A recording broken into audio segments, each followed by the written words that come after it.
അതോടൊപ്പം തന്നെ ഞാൻ നേരത്തെ സൂചിപ്പിച്ചതുപോലെ നമ്മുടെ കഴിഞ്ഞ വർഷങ്ങളായി സമരം പ്രഖ്യാപിച്ചതിന് ശേഷം മാത്രമാണ് അദ്ദേഹം CMO പോസ്റ്റ് ചെയ്തത്.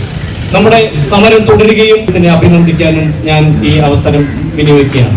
അതേപോലെ തന്നെ VIP ഡ്യൂട്ടി വിഷയത്തിൽ തികഞ്ഞ മനുഷ്യാവകാശ ലംഘനമാണ്.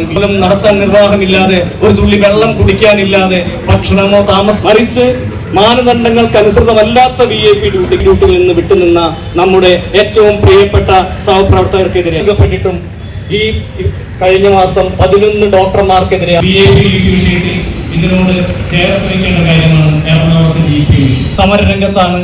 എന്തിനെ പുറത്താക്കണമെന്നറിയാൻ ഒരൊറ്റ കാര്യം മാത്രമല്ല, അദ്ദേഹം തുടർച്ചയായി അയച്ചുകൊണ്ടിരിക്കുന്ന ഉന്നത അധികാര. പക്ഷെ ആ സമയത്ത്, കോവിഡ് സമയത്ത്, ഈ DHS ഓഫീസ് ഒരു രാവണൻ കോട്ടയായിരുന്നു. ഒരു ഈച്ചയ്ക്ക് പോലും കടക്കാൻ കഴിയാത്ത രീതിയിൽ നമ്മുടെ യാതൊരുവിധ ഫയലുകളും നേരിട്ട് സമർപ്പിക്കാൻ കഴിയാത്ത രീതിയിൽ രാവണൻ കോട്ട പോലെ നിന്നിരുന്ന ഈ DHS ഓഫീസിൽ അവർക്ക് അവരുടെ രേഖകൾ നേരിട്ട് സമർപ്പിക്കാൻ കഴിഞ്ഞില്ല എന്നുള്ള ഒരൊറ്റ പോരായ്മ ഉണ്ടായിരുന്നു.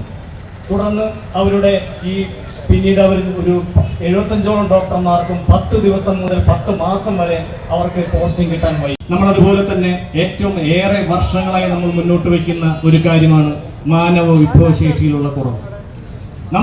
നമ്മൾ മുന്നോട്ട് വെച്ച ആ ആവശ്യങ്ങൾക്ക് അടിവരയിടുന്ന തരത്തിലാണ് CAG റിപ്പോർട്ട് വന്നിട്ടുള്ളത്. പ്രൊമോഷൻ സമയബന്ധിതമായി നടക്കുന്നില്ല. അതുപോലെ തന്നെ PG കഴിഞ്ഞ് ജോയിൻ ചെയ്യുന്ന ഡോക്ടർമാർക്ക് 3 മാസത്തിലധികം അവർക്ക് ആ കാലയളവ് പൂർത്തീകരിക്കാനുണ്ടെങ്കിൽ അവർ വന്ന് ആ പോസ്റ്റിൽ ജോയിൻ ചെയ്യണം.